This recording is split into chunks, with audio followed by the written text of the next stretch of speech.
কি খবর সবার? আজকে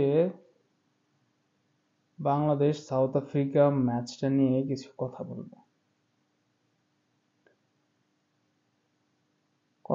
যে আজকে বাংলাদেশ অবশ্যই ভালো খেলছে, এটা নিয়ে কোনো সন্দেহ নাই, তারা অনেক চেষ্টা করছে।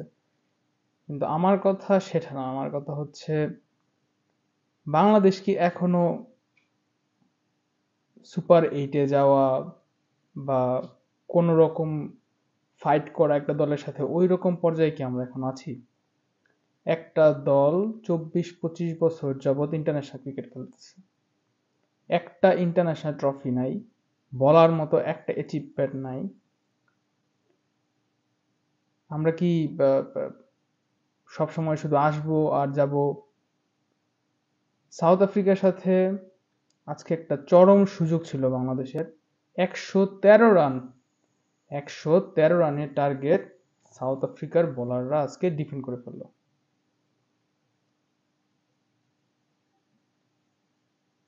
মানে কি হচ্ছে এগুলা আসলে?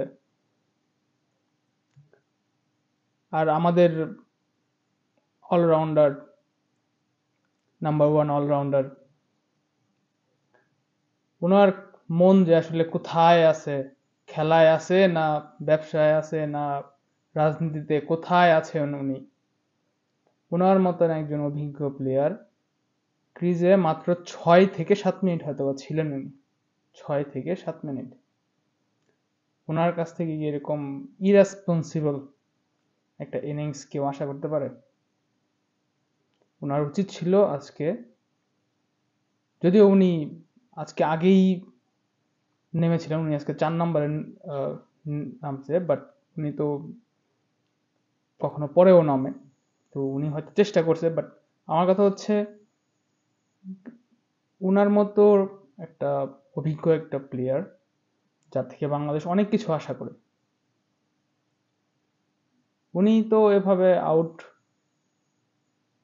হয়ে যেতে পারেন না। ওনার বোলিং ফিগারের দিকে তাকালেও সেম কন্ডিশন।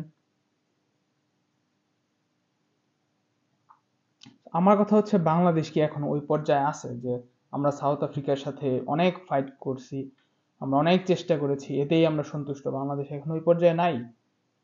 আমরা অনেক দিন যাবত ইন্টারন্যাশনাল ক্রিকেট খেলি, এখন আমাদের জেতার সময়, এখন আমাদের সময় আসছে আমরা ওয়ার্ল্ড কাপ ফাইনাল খেলবো।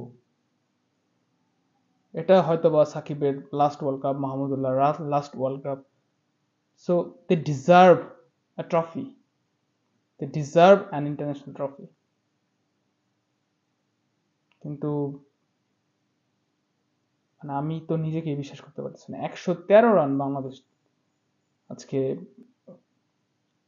ফাইট করতে পারলো না। 113 রানের একটা ম্যাচ, লো স্কোরিং ম্যাচ, সেটা আমরা হেরে গেলাম।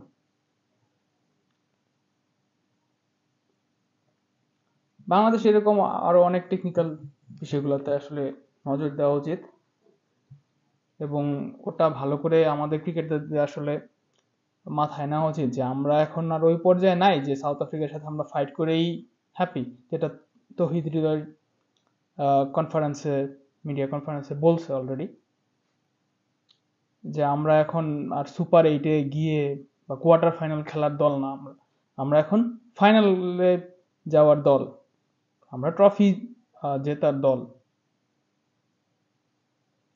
এই একটা ছেলে, তৌহিদ হৃদয় একটা ইয়াং ছেলে, সে যদি একা ফাইট করতে পারে, বাকি সিনিয়র যারা আছেন তাদের ভূমিকা কি, তারা কি কন্ট্রিবিউশন করতেছে, আমি তো কিছু বুঝলাম না। এটা নিয়ে কারো কোনো কথা নাই। এভাবে তো চলতে পারে না। একজন আসলো, মাঠে নামলো, একটা বল ডিফেন্ড করতে পারে না, দুইটা বল ডিফেন্ড করতে, 10টা বল খেলতে পারে না, আউট হয়ে যাচ্ছে। এভাবে তো হতে পারে না। যাই হোক, hope for the best, and কিছুই করার নেই। আজকে ব্যাড লাক আমাদের জন্য। হয়তো এই মাহমুদুল্লাহর যেই 6টা, সেটা হলে হয়তো বা আজকে নিউজটা অন্যরকম হতো। যাই হোক, ওটা হয় নাই, আনফর্চুনেট ফর আস। বাট আশা করি সামনের ম্যাচগুলোতে বাংলাদেশ অনেক রেসপন্সিবল কিছু ইনিংস খেলবে। আমরা সিনিয়রদের কাছ থেকে সাকিব, লিটন, শান্ত যারা আছে সবার কাছ থেকে রেসপন্সিবল কিছু ইনিংস আমরা পাবো, সেই আশাই রইলাম। Good night.